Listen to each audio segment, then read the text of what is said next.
Welcome to the State of the Nation weekly update with me, Mike Sham.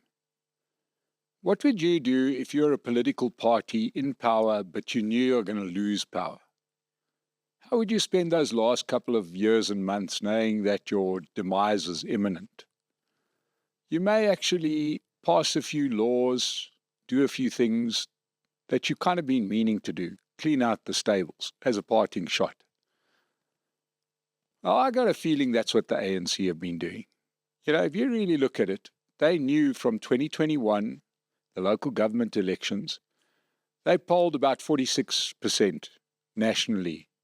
I know a lot of people say local government elections aren't national elections, but it sure tells you where your support lies. And at that point, their support was already below 50%. They still had the spectre of load shedding that was heading towards the general election earlier this year. They pretty much knew that if they were going to get a majority, be a wafer-thin one, and they would never again enjoy the halcyon days of an outright majority where they could do anything they wanted to. So they got very industrious over the last couple of years. Industrious by conjuring up some laws that they really wanted to put through from years ago, but just didn't quite have the motivation because they're very damaging laws. And there's two that stand out: the National Health Insurance and the Basic Education Amendment Bill. Now, what's the implication of both of those? If you think this through, in both the NHI, the National Health, and the Bela Bill, which is the Basic Education Bill, what is the intention of those particular pieces of legislation?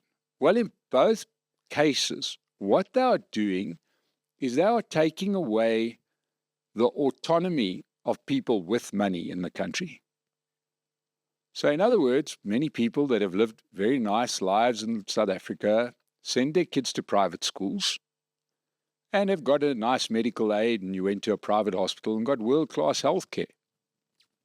And this really, really goaded the ANC. They hated this because this is exactly what the struggle was against: privilege. Now, here we are in the new South Africa, many years into the new South Africa, and that same minority that you dislike so much still live in splendid isolation with good schools, good teachers, as well as good health care. What more could you want? The only other thing that they needed to clamp down on was security. Other than that, everybody had kind of gone off the grid. We weren't dependent on government if you belonged to this particular grouping. So the ANC government in the last administration got busy and created some laws that they knew would be popular but unworkable: NHI, Bella Bill, and passed them both before the end of the last sitting of Parliament. And just as we record this, the President has just signed the Bela Act into law, basically daring his coalition partners to leave if you don't like it, because we'll then just take up with the EFF and MK. It's a constant threat.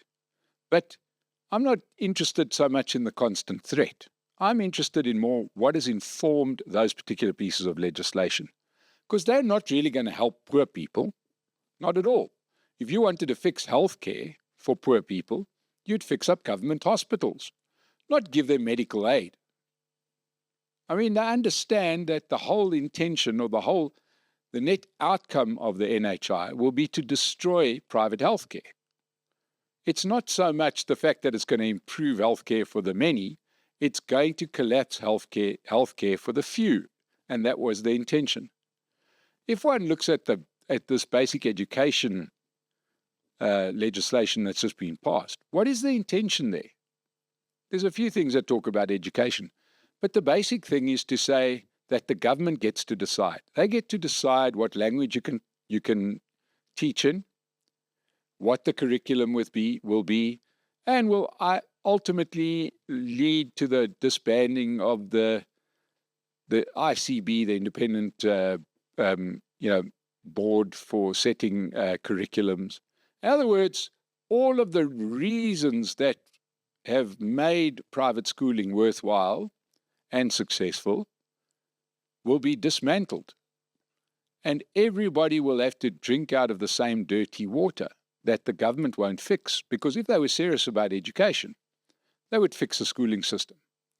Instead, they've come out with some law that is steeped in retribution.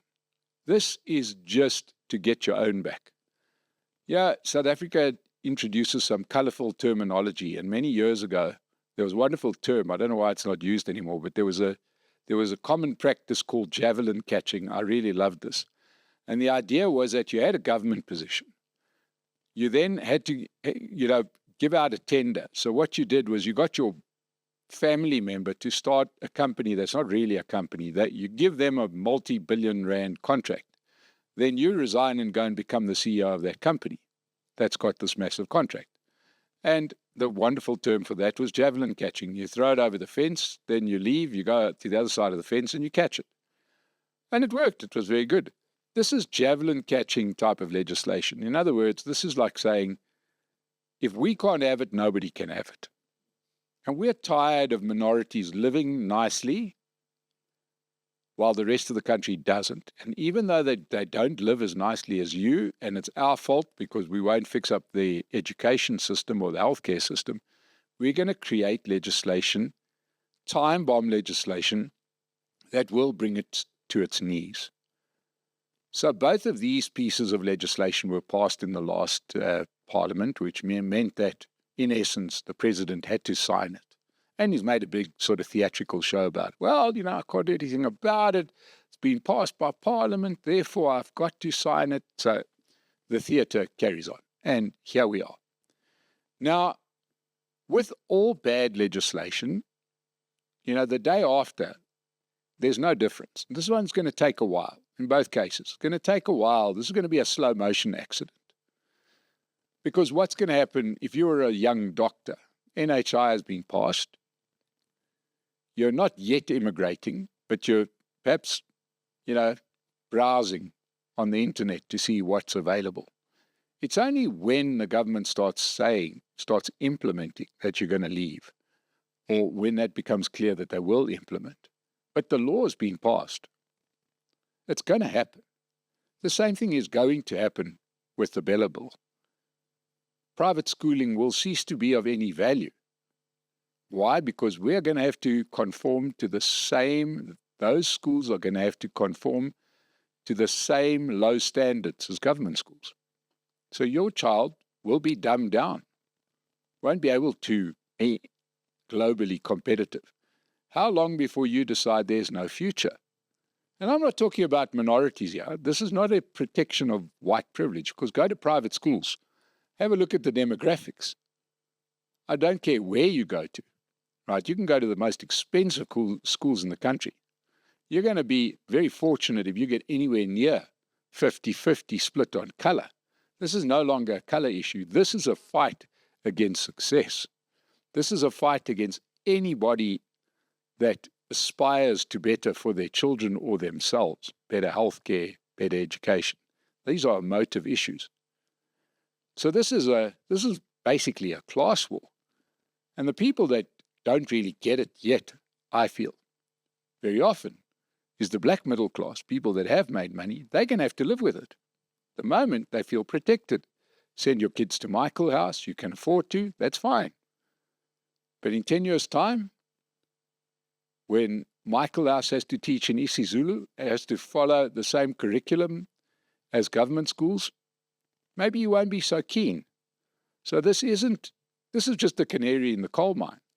The intention is to take revenge for the old South Africa, but the reality is that it's going to hurt the future of this country very, very, very badly, because we are going to end up with all of our children not being able to be globally competitive, or to run companies, or to run electricity power plants.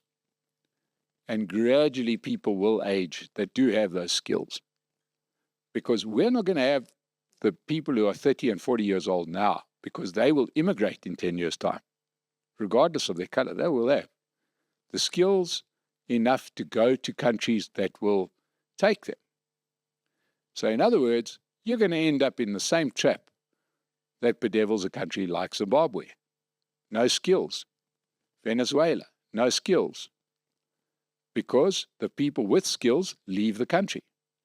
They go somewhere else where they can be employed because they see no future for their children. So this law has been passed right now, and it's going to have repercussions. Of course, the first bit of theatre is what happens to the government of national unity. We heard some talk, the DA saying this could actually put the government of national unity at risk, then walk back that position. Why? There's a very easy threat to say, well, you leave. There's the door. It opens in both directions. You can walk through both directions. There's other people that will take your seats. And that's the dog whistle. That's the threat. And they're holding on. But right now, those coalition partners in the government of national unity have been let down in Gauteng in the provincial legislature. They've been let down in the metros. They've been let down with cabinet positions. They were let down with the Bela bill. How much more is this going to take before the coalition partners realize that the ANC are not going to stick to any of the agreements? It's fairly obvious. They're going to keep going at this until such time as they have no need for the DA anymore, or any of the coalition partners. Because by then, you could very well have seen a collapse in Mkonta Wesizwe and a return to an ANC close to majority, and they can just co-opt a few small parties. It's a very, very, very good tactic that the ANC is employing, and it's basically just weakening the opposition by the day, and the opposition just do not have the guts to do anything about it. They're getting used to the blue lights. That's the concern. That's the thing that worries me. To see how happy everybody was to go to China, right, to go and trot out ANC policies. It's intoxicating. And I wonder at what point voters are going to start taking note of this. We do understand that in 2019, there was a famous incident here in the Northwest Province when the DA responded to a false allegation of racism in a school, and some teacher was set upon and the DA set upon, and that cost the DA 400,000 white Afrikaner votes, and then subsequently cost Musi Maimane the leadership of the DA.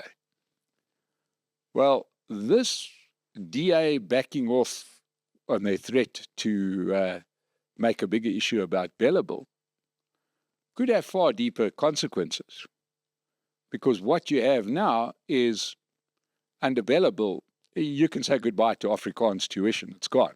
It's gone, because it's going to be up to politicians to decide what language you get taught in. So could you imagine for 1 minute Panyaza Lesufi deciding it's a good idea to have an Afrikaans high school in Gauteng? There's zero chance of that, right? Or any of the other provinces. So, in other words, the DA can kiss that vote goodbye. And it's not going to be 400,000 votes. It's going to be considerably more than that. So this is a politically risky move. And, you know, going into this government of national unity, it always had risks attached. But here we have had the situation where, with a smile on his face, President Cyril Ramaphosa has backtracked on every bit of the agreement that he made in setting up the government of national unity. And every time he's done it, the DA has capitulated as the major party. And as Helen Zille says, this isn't a GNU, it's not a government of national unity, it's a coalition between these two big parties. This is going to be a real big deal for the DA come the next elections. And they better wise up to the situation or merge very quickly. One of the two, get consumed by the ANC and hope that a few of their voters go along with them to give this new party a majority. But this is a very, very risky thing, to support a bill whose intention is to undermine DA support. It's going to be very interesting to watch. I'd like to close off with my thoughts, see as though we're going down a controversial road. We heard recently of the passing of our ex-minister Pravin Gordhan, and all sorts of tributes are flowing to what a wonderful guy he was and what a ruthless fighter he was against the state capture and things like that. Now, I know that there's a South African thing where we're very nice about people who have passed on. But, with great power comes great responsibility. And I want to just leave you with this. Let's understand Pravin Gordhan's legacy. He was a great commissioner at SARS. He modernized that organization from a paper-based, ineffective tax body to an online cutting-edge company that did so much good in this country to get people to pay their taxes. And then without any hesitation, he became Jacob Zuma's finance minister, and then said absolutely nothing for 5 years while he was finance minister and watched the country getting stolen blind. He said nothing, not a word. And then he was replaced. And it was only his successor, Nhlanhla Nene, that stood up to the excesses of Jacob Zuma. Still, Pravin Gordhan was silent until those people came after Pravin Gordhan privately, in his own personal capacity. Then he found some courage to speak up. He spoke up, him and his much vaunted deputy Mcobisi Jonas, who also said, oh, and by the way, 6 months ago I was bribed. Really? That's disclosure. Why didn't you go the next day if you're such a fearless corruption buster? But these guys are credited with being the great fighters against corruption. Turns out they were only fighters when there was cases brought against them. In both cases of Jonas and Pravin Gordhan, they never once supported the votes of no confidence against Jacob Zuma. Not once. It was very public at the time. And then, of course, let's not forget his last term in office, where he was Minister of Public Enterprises and ruled over the worst load shedding that the country has ever seen and financial destruction like this country has never seen because those public enterprises were so poor. So nobody likes to talk ill of somebody that has passed, but I just think that that book needs to be balanced. Here was a guy, to call him patriotic is, he never once put the country ahead of his own personal position or the party. And it's sad that he has passed on. It would have been nice for him to enjoy his retirement with his family, but he has passed on. But I think we should just be clear on his complete legacy, because next thing we know, we'll be saying about the wonderful things that other people that we don't like did. But let's be clear. It's a very, very interesting legacy that he leaves. Not all of it was good. But we are sad to see him pass on. And I'll always be here to remind you of the good and the bad that people do. So there you go. We'll see you again. Support Pace Car Rental. Stay subscribed to the State of the Nation. Leave a comment below if you disagree with me. And we'll see you next week on the State of the Nation Weekly Update.